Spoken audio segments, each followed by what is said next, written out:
Hello, everyone, and welcome to another episode of the Tech That Doesn't Byte Cast. Yay! Okay, that didn't work. Anyways, my name is Jeff Worden. I'm your co-host here. Along with me, as always, is my fellow co-host, Simon C. Hey, everyone. Hey, my man. What's up, buddy? I'm good, man. And this week's your last week because that was stupid. This week's your last week. I almost deserve to be fired for that. You're absolutely right. That was bad, and it was an impromptu thought on my part. Yeah, that failed pretty badly. The sad part, while the music was going, for those of our viewers or listeners listening to the podcast, he was trying to do some sort of flute trick. Well, in camera, just, yeah, that's all. Got some sort of piece of paper. He blew it right into it, and I just like this is blade of grass, that kind of fun stuff. Yeah, I have enough of the shenanigans. All right, he's done. He's done next week. I'm so fired. Yeah, no, God, no. The sad part, while the music was going, I'm thinking, okay, I need something a little different. And that was the impromptu thing I came up with was the paper thing. And, I was wondering because I see you backstage and I see what is this guy doing? I don't know what he's doing. I'm having a good time without you for the time though. Just before it all started, I was having a good time without you. Yeah. All right. Well, let's start off with our show today. Simon, what have we got leading today's stories here? Well, it's September, and usually it's that month and the time again, as our thumbnail has described or describe what this episode is. And of course, we're talking about the Apple event that is gonna occur next Tuesday. Dun dun dun dun dun dun. It's that time again. Save your money. Get ready for that trade-in offer. Whatever it is. Mortgage your children. Yeah, I get it, man. I get it. Finance your house or whatever.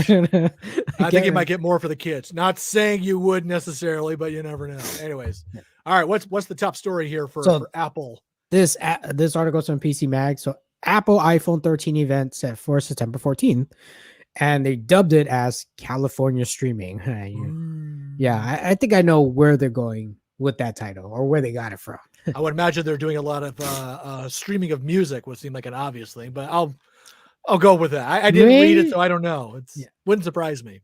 So that's the tagline for Gathering, which once again will be held virtually from Apple Park. Yeah, it's gonna be held virtual again. This will be their second year in a row where they're doing everything all virtual. So right. So they're probably already pre-recording this as of right now. Yeah, there you go. Because it just broadcasted. Yeah, that makes sense. So Apple's iPhone event will take place on September 14th. The company confirmed.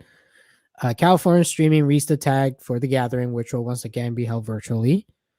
And the invitation doesn't give much away, though the streaming bit suggests we'll hear about Apple's adventures in video streaming, which have taken off somewhat in recent months thanks to the success of Ted Lasso on HBO on Apple TV Plus. Yeah, we're only talking about Apple. Big deal. It could also be a nod to the fact that the continuing pandemic has required Apple to shelve in-person events for more than a year. But what most Apple fans are waiting for are details about the next-gen iPhone, which will potentially bear the iPhone 13 moniker. PC Mag will have a full rundown of what you might see. But it's probably safe to assume that it'll be faster, sleeker, and have some camera bells and whistles. I should hope so. Yeah. I expect nothing less of Apple. Absolutely. If history is any indication, a new Apple Watch will also be on the agenda. There could be an updated AirPods 2 and maybe new iPads and Macs, though Apple might save that latter 2 or 3 for a separate October event. Yeah, or probably even November. So who knows? Whatever Cupertino has on its plate, they'll be covering it. So check back, we'll also be covering it as well. Mm-hmm. So basically, it's gonna be, I think, mainly what people will really go look after. It's the new iPhone 13, right? Which is not gonna be like a big change, because usually like the year after the big announcement, prior the year before the new design or whatever they got, the year after is usually like more toned down, just like, oh, here's a faster phone and newer cameras, but everything looks exactly the same. Yeah, I overall, and this is just surface look here. The new phones don't seem like as impressive from next generation to next generation, next model, especially since Steve Jobs died. It's really been just kind of, okay, well, here's the same product. We've tweaked a few things and now it's a new version, pay, $1,000 for it. And usually every other year is like a speed upgrade or something like that. Right. Like designs that are not really that enticing. Right. See, and that I'm like, well, okay, yeah, great. It's faster. Whoop-de-doo-dah. This phone still works fast enough for my purposes. Why would I need the latest and greatest? Unless you're that obsessed with Apple products, which, obviously thousands are, and that's fine. That's your problem. I mean, your obsession. Yeah. But, there are a lot of tech enthusiasts out there that do like to upgrade their devices every single year.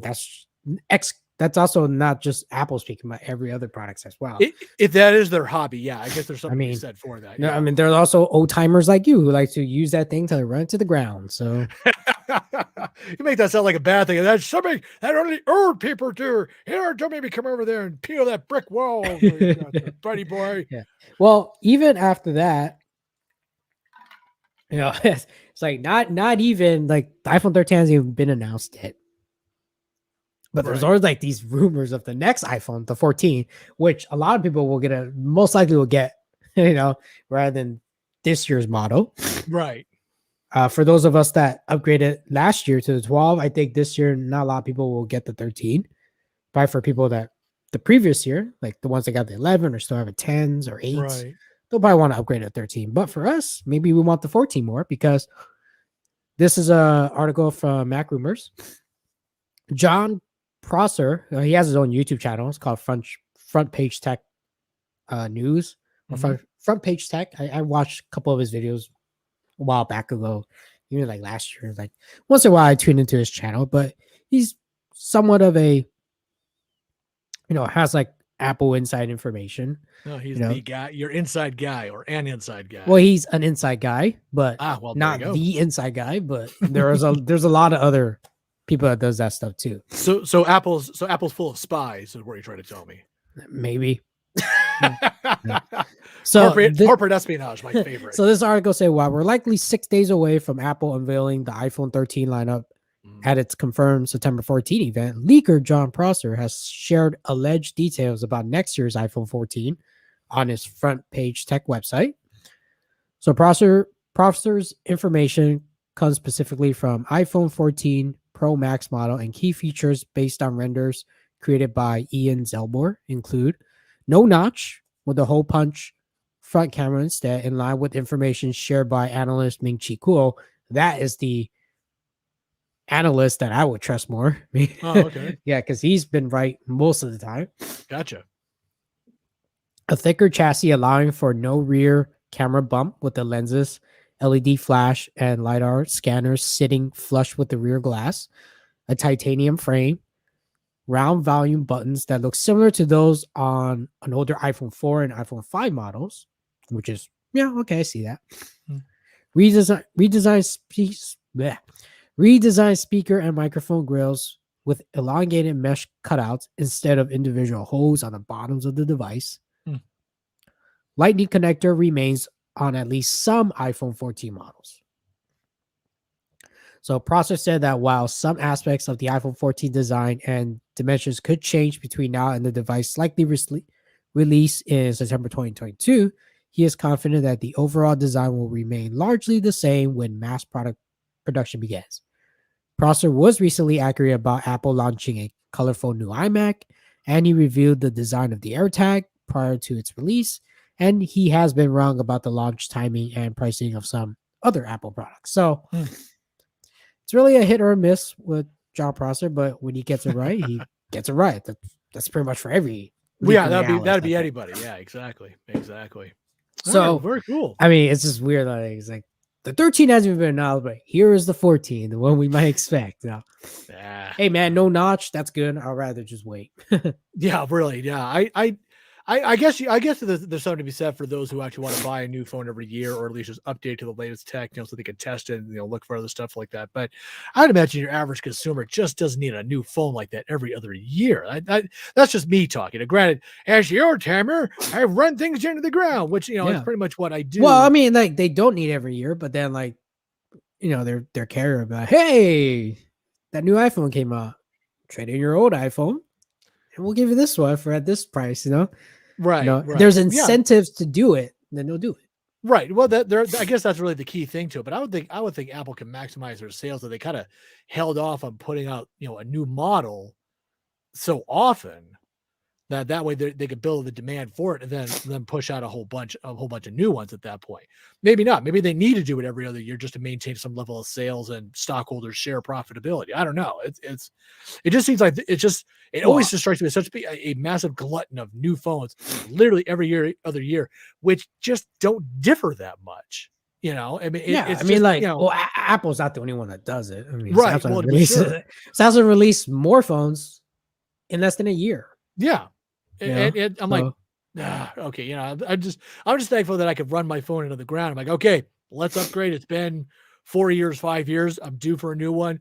This one looks really nice. Let's go. You're long due for a new one. All right. Yeah. Well, stuff's expensive, man. What am I going to tell you? Jeez. I mean, that's the thing for me. It's like, it's a lot of money to get a new phone, even if I'm doing it through my carrier, which will have me pay sales tax and some mere pittance of whatever the price might be or whatever it's going to be. It's still a big chunk of change for me. Yeah. So like, whatever. Still works. It still works. Exactly. That's my point. Because if I get a new phone, then I got to get like a new back cover for it and all this other stuff and reload all my software. Oh my God. Which I know you can transfer between the two. I get that, but I'm like, I got to go through all that rigmarole. Whatever, man. Be mildly lazy about it. Yeah, so so the reason not to get new phones is because you're lazy. Right? A little bit, and I'm cheap. Yeah. And I'm cheap. Yeah, let's not forget that that's cheap.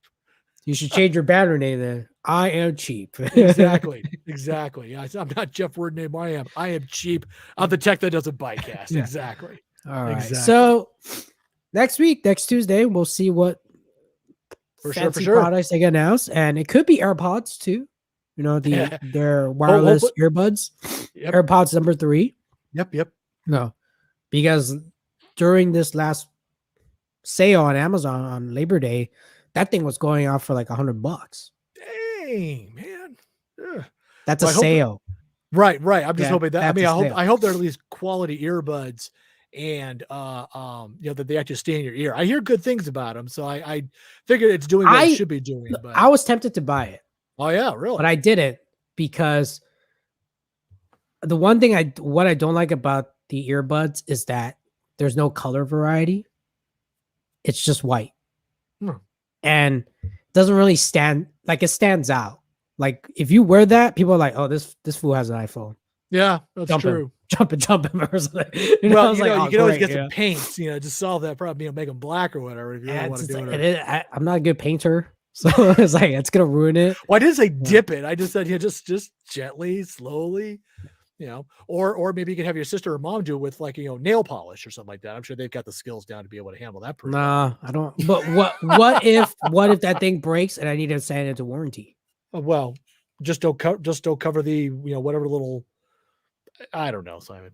Yeah, they don't cover like your own paint job, Well, I didn't say they would. I mean, they'll probably, if they got to replace them, they got to replace them. But just they're not going to replace them if you mess around with, painting. No, painting them is just an exterior thing. If you mess with the electronics inside, yeah, I can see that being an issue. But exterior thing. But you obviously have not dealt with Apple warranty before. No, that is entirely true. Yeah. I have not. From the sound of it, I pray I never do. So, I mean, that's a good indication that there might be a new AirPod announcing because, you don't discount those for no apparent reason. Right. Sorry, we're trying to get rid of them, Right. So I opted not to get those. I actually opted to get the Skull Candy. Okay. That's what I use. Yeah. Skull Candy. They're good. Yeah. I like them. But mine's wireless. Like it looks like AirPods. But no, they have different variety of colors. That's why I chose it. Right. Yeah, so, because I imagine they're probably cheaper too. Yeah, half the cost. Nice. So $50 color, an array of colors. God, you can't even go wrong with that already. Actually, I got it for like 40. Nice. Yeah. So far it's been good. I think the only thing is, I'll probably do a review on it once I use it more a little bit. It's really the way to really.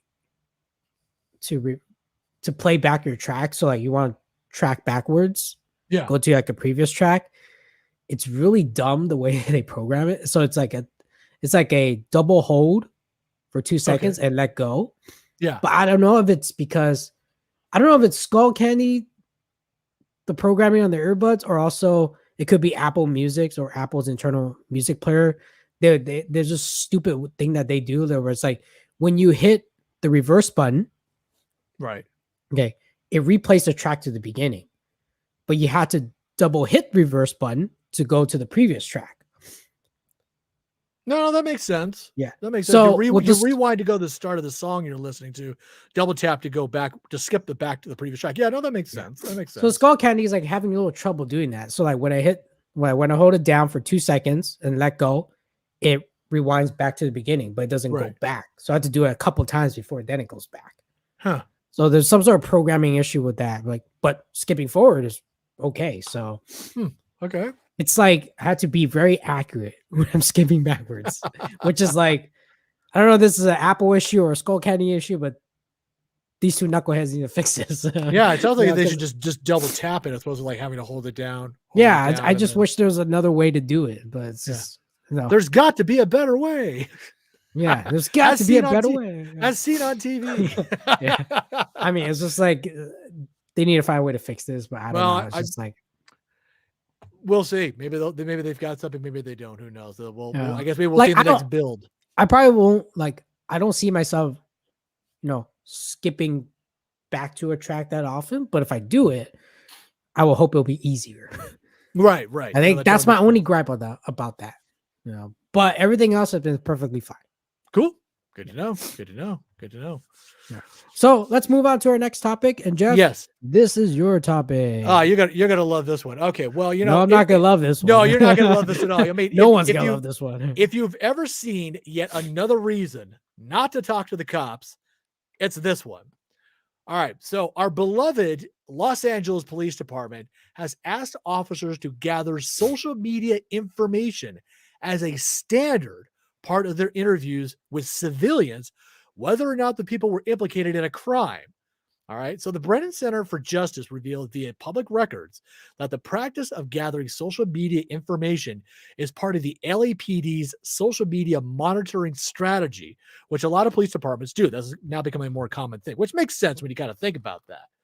Now, according to a 2015 memo sent out by LAPD Chief Charlie Beck, explained that, quote, similar to a nickname or an alias, a person's online persona or identity used for social media and communication can be highly beneficial to investigations and possibly even future outreach programs, end quote.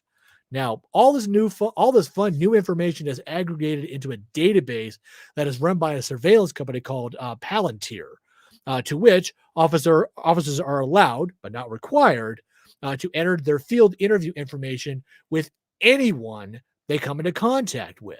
So, as you might well imagine, this sort of data collection by the police can leave people open to additional online surveillance, whether or not they're under investigation.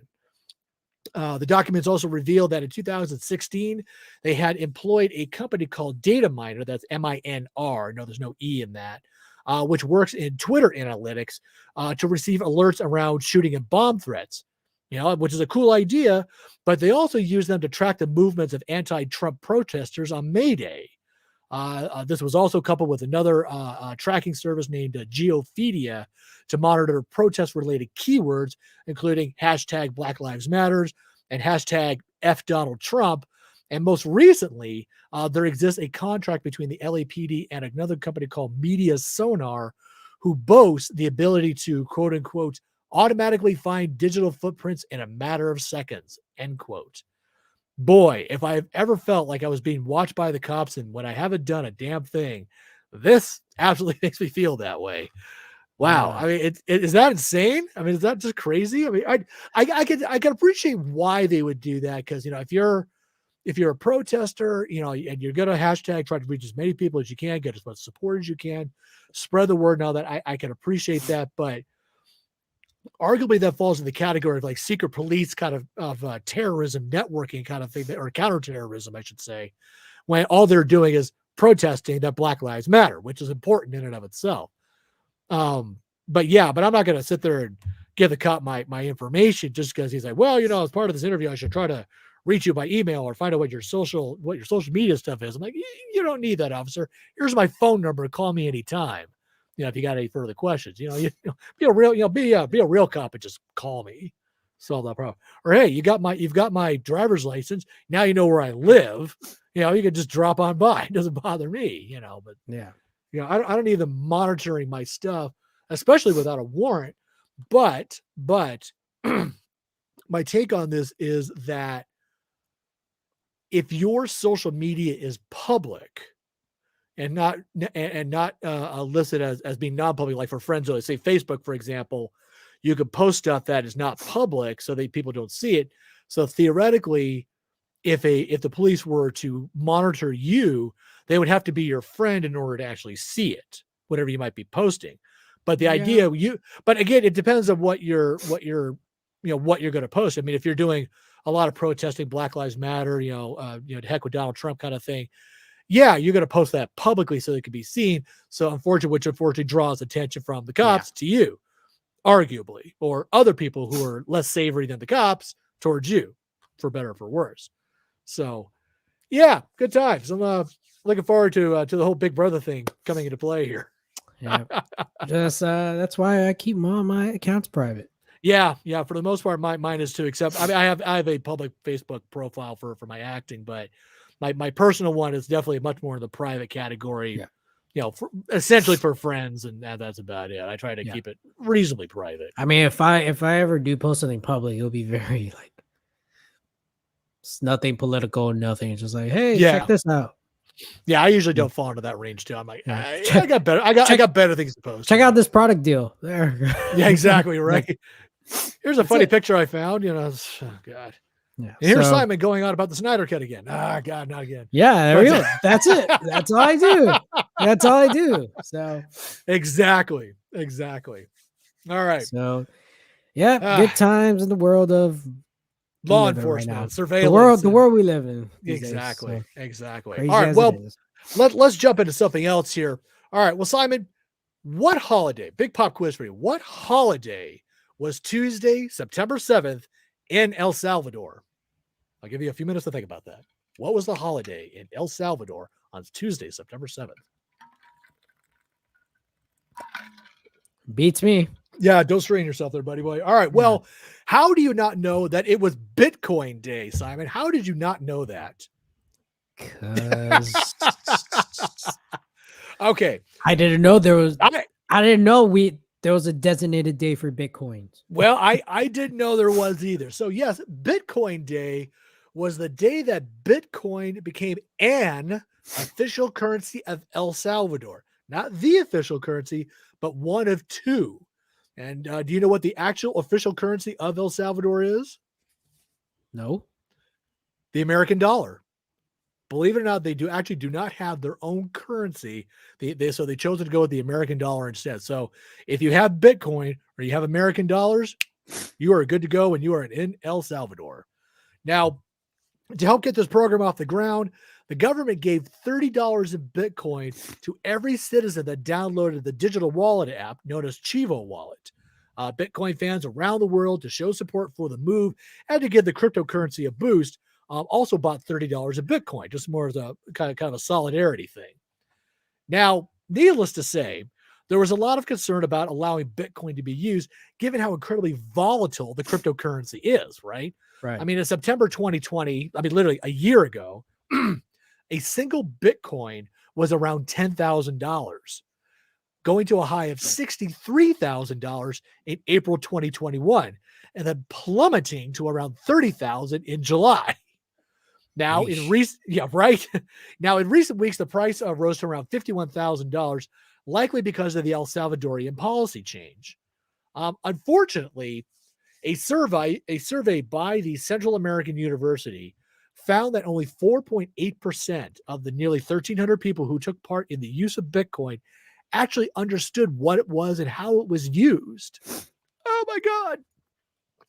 Now, not surprising, right? Most people in our country don't even know how it's used. Admittedly, I'm one of them. I admit I'm one of them. Same here. I've never had use for it. It's like Bitcoin, sure. I mean, I I understand. Well, I'm not gonna say I understand the concept. I heard about it, but Yeah. to really understand it, you really gotta really look at research and read about it. And Yeah. I've dabbled in some of the reading, and I from the tech side of it, I'm like, I kind of get it. I'm like, yeah, I can wait on it. And this survey also showed that more than 68% of those that were surveyed were against using the cryptocurrency as legal tender. And there were even marches and protests against its adoption, believe it or not. Now, despite all the hoopla and efforts to bolster the cryptocurrency, it dropped rather significantly in price during the day that it happened. When the market opened at 8 a.m., Bitcoin had a price at $52,350. When the market closed at the end of the day, it was down to $46,270. yeesh. I mean, how bad is that when you're sitting there going, oh, yeah, let's buy $30 of cryptocurrency and watch it drop 20% like the first day you own it? How screwed is that, right? Yeah. I mean, I don't know. It's just, yeah, it's cool, I guess. But like for us, Yeah, I mean, the American dollar still works. It's, oh my God. No, it's just so like until like it could actually become a real currency. Well, right. An official currency. That's a better word. That we can use alongside with the dollars, or then it's more then it'll be more people like us, will actually be like, okay, we'll be investing in it to learn about it. Yeah. Whereas right now it's like it's a very novelty thing. Well, to a lot of people. It's very novel, and it's novelty for people who don't understand it. Yeah, that's probably a good way of putting it. Yeah. I mean, it's still a lot of big money for a lot of people that actually invest in it. Yeah. But check this out. Excuse me. So according to the International Monetary Fund, the IMF, which agreed to provide $389 million in emergency funding to El Salvador back in April 2020, stated in July that adopting Bitcoin as legal tender may also encourage crime to flourish. Here's a quote from them. Without robust anti-money laundering and combating the financing of terrorism measures, crypto assets can be used to launder ill-gotten money, fund terrorism, and evade taxes. This can pose risk to a country's financial system, fiscal balance, and relationships with foreign countries and correspondent banks. End quotes. So, in short, the country remains susceptible to financial shocks that could jeopardize the government's ability to repay its creditors starting in January 2023. And so they got to pay that loan back, which likely means that El Salvador is going to need another bailout from the IMF. So, God, I don't know. I don't know anymore. It's such a wild article. I'm like, I'm very curious to see where this is going to go. Actually, I'm going to check right now what the price of Bitcoin is, as I am rather curious here. Yeah. Give me a sec. Okay, so it is at 46,450. I'll round it up to 450, which is not a significant jump. I mean, if yesterday or at the end of the 7th, it was at 46,270, so now it's at 46,500 or so, whatever I said it was. Mm-hmm. That's I would say stable in a very relative sense of the word. I mean, the currency fluctuates a lot, but there's always gold to back it up. So you got your gold prices that kind of fluctuate a little bit, but that's usually a pretty stable commodity as well.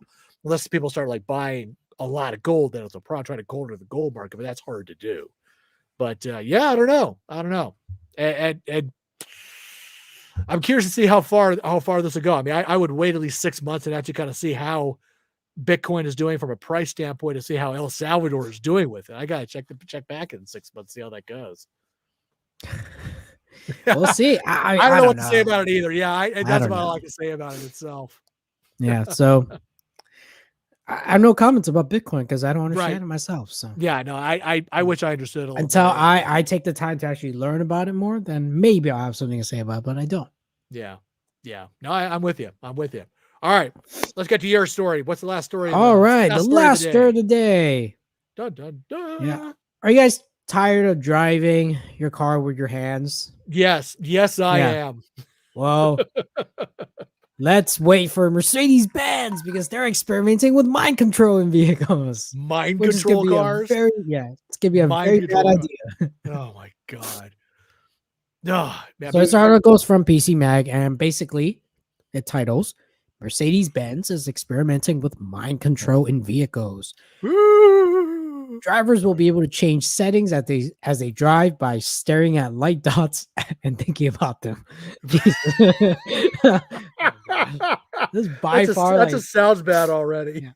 Mercedes-Benz has used the IAA Mobility 2021 show in Munich this week to unveil a number of new vehicles. But it's a concept car that's turning heads because it uses mind control. Concept vehicles demonstrate what could be possible in the future rather than what will be in the next year's vehicles. And the Vision AVTR is exactly that.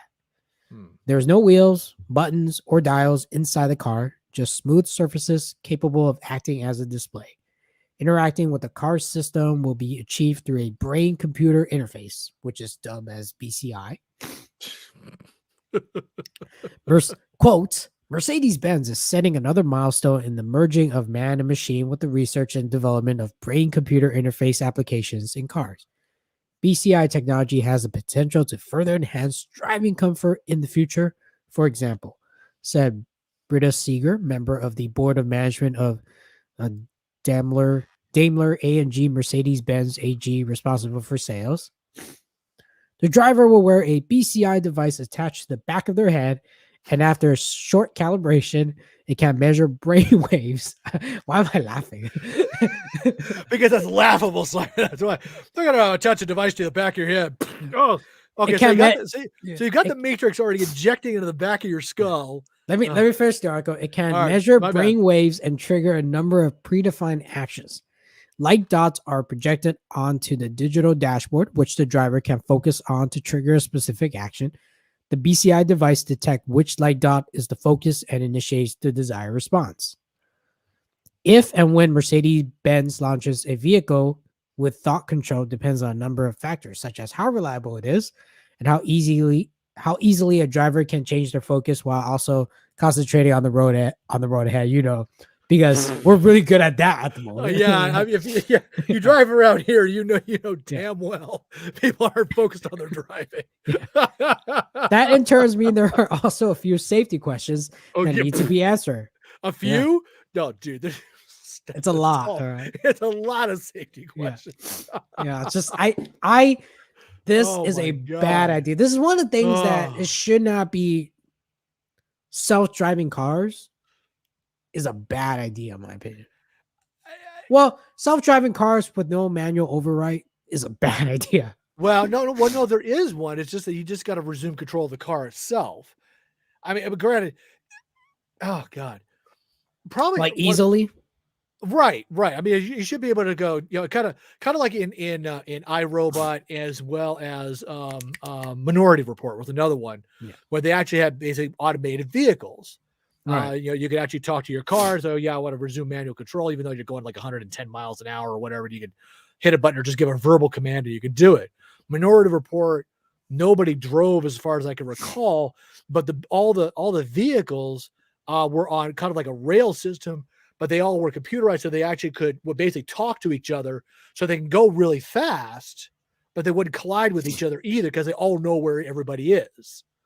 They could switch lanes and do whatever get on. I mean, you'd have to watch the beginning of the movie to kind of. I have. I mean, in the movies it looks perfect, but in real life, it's gonna be a disaster. Well, right now it's a disaster, but this is like 150 years down the road, so there needs to be a beginning to all this. This is what it is. Yeah, I mean, didn't say it was going to work well. I don't know if it's. I mean, gosh, how does it get differentiate if this mind control thing's like, okay, I want my car to keep driving straight, while at the same time, as human beings, we get distracted by certain things. So pretty much we're gonna look at their devices, other things, look at other people. Like, what's gonna happen there? Yeah. Oh, she's pretty. Oh God. Yeah. Yeah. Exactly. I mean, that happens even without automatic cars. God. Yeah, I know, right? Yeah, oh my God. Yeah. I mean, it'll be cool, if we can have Optimus Prime driving for us, right? But we don't. Right, it'll be cool, but we don't. Okay. All right. I want to put on my goggles and start driving. Here we go, man. I got this. I mean, I don't see this happening in our lifetime, Jeff. Probably. Yeah. Probably not. They'd have to really iron out a lot of kinks. And I mean, use the word kinks in the very broad sense of where there are glitches, kinks, just whatever user interface. I mean, there's a lot. Yeah. that goes into it. And the dumb part about it, when you really think of when you're driving, there's so much you have to think about just in driving and you do so much, it becomes automatic. So you don't really think about it. You just know the rules of the road. You're like, okay, yeah, I can't speed up here. You got to slow down. Oh, there's all these other cars out here. Oh, there's a cat in the road. I mean, just all these things happen. And God forbid, if the machine that your mind is attached to, your brain is controlling, your BCI, whatever you want to call it, isn't fast enough to react as opposed to you putting your foot on the brake instead, which God forbid that will be faster. Because I don't remember my science. I think it's like an electric impulse from the brain to the foot or vice versa. It's like 240 miles, which is fast, but is that faster than your brain figuring, oh, wait, I got to stop the car because there's a cat in the road. Or break. I don't know. I mean, I just don't know. And what if you fall asleep? I mean, right? Screwed are you? Been a long drive. I got this. And I just, it is a scary thing to think that we should have machines driving for us. That's problematic at best. But this might be the way. I don't want Terminator driving my car, okay? Because they'll try to kill you because it's a Terminator. Yeah. It's like, oh my god. I don't want a car that's named Skynet driving me to work, all right? Hello and welcome to Skynet. No, God, no. God, like, yeah. I was like, where's... And then some person go, come with me, you want to live. I'm like, okay, I'll go with you. Oh, yeah, no, I'm going, buddy. Yeah, I'm going. I've seen this movie. Exactly right. I've seen this movie already. So, you step out of the vehicle if you want to live. Oh, yeah, got that. I'm out. Here we go. And I'm your clone. The future is safe. You now don't stay in the car. Yeah, and I'm your clone. No, stop right there. Sorry, it's just Matt TV joke. sketch. Inside joke. Inside joke. Yeah. So it's an old Mad TV sketch with Arnold. And, yes. Yeah, that's some funny stuff. That's some funny stuff. Yeah, no, the whole thing is laughable. I mean, if automated driving is going to happen, let's just assume wouldn't be like this. True, but let's assume, right. Let's assume that it is going to happen, that for sure it is going to be a thing, no matter how much we all whine and bitch about it, whatever it is, whatever we complain about. There has to be a beginning to it. There are going to be glitches. There are going to be accidents. And sadly, there are going to be lives lost. That's the crap part of all this. And the sad part, it's got to happen. That's the crazy part. If you really think about it, it's got to happen. Right, in order to learn from it. There's the learning curve. That's exactly what it is. The computer's got to learn. All right, it's a cat. I need to stop. I can't, and the guy's brain is on fire. I probably should stop the car or slow down at least, whatever.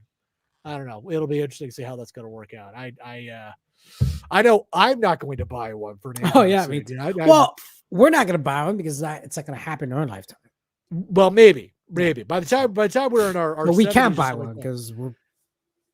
I know. By that time they would have revoked our licenses. What do you mean I can't drive?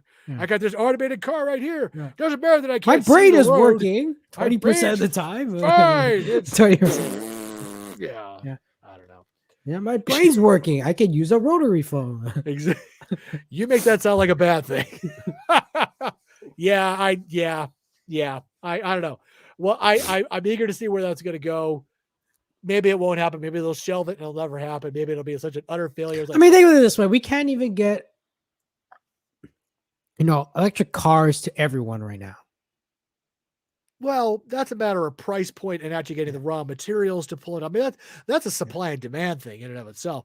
Supply and demand, and then the cost, and also, maintenance. The manufacturer. Yeah, the maintenance and the manufacturer. We can't even figure out that part yet. Now, these car manufacturers, oh yeah, let's think of the future. Your future is to fix what's in the present right now, right? So, well, maybe, or at least improve upon it to make the driving experience better. I don't know, but yeah, you can still do that, but whether it's an electric car or not doesn't matter. If it's gas powered or whatever, you could use. Usually your average cruise control, you can pretty much control the whole thing from your thumbs.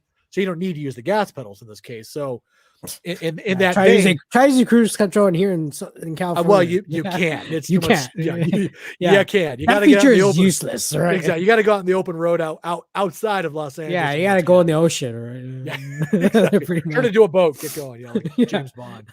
But yeah, no, I'd imagine an automatic, BCI kind of thing could work provided that the software is really top notch and can pull it off and is sensitive enough. Software. Oh gosh. Well, see that we have. Well, it's obviously a software then hardware interface. I mean, there's a lot going on. I'd try it in a big open parking lot just so I wouldn't hit anything. But it'd be interesting to see where it'll go. But I don't know. I really don't know. I don't know. It's I don't know. I kind of see driverless cars or automated cars going better than the mind control ones because the brain gets distracted way too easily. And God forbid, if you're driving and so they're focused on the road to make sure you're just going straight, then the phone rings. And not just like the phone in your purse, the Bluetooth picks it up in your car, which a lot of cars have right now. Yeah. You push a button and then you got to start talking. So you're talking to this person while you try to focus on the little dots on your display so you don't hit somebody or run over a cow or whatever, you know? I mean, come on. It's hard enough to focus on the road. Maybe we ought to just keep it to the steering wheel and you just kind of keeping pretty focused on the steering wheel and just enjoying the experience of driving that way instead of like, I've got this. Oh, it's all in my head. I've got this. You know, look at the dots. Look at the dots. I see dots, lots of dots, more dots, right? Wasn't there a game like that? I don't know. I don't know. All right. Well, I think that's it for all of us here today. Ladies and gentlemen, I want to thank you very much for joining us here today on the Tech That Doesn't Byte Cast, episode number 23. My name is Jeff Worden. With me is Simon. Please come and check out our website at TechThatDoesn'tByte.com. Definitely check out our web channel, like and subscribe, hit the notification button. So by God, you'll know new content when it comes in hot and fresh. Yep, absolutely. And thank you if you are listening to the podcast on your favorite podcasting app. You know, feel free to leave a review on your favorite podcasting service. You know, if they let you leave a review, that will help us. That'll be great. Yeah, please. All right. Well, that's it. Ladies and gentlemen, thank you very much for joining us today. Have a good one. Bye, everyone.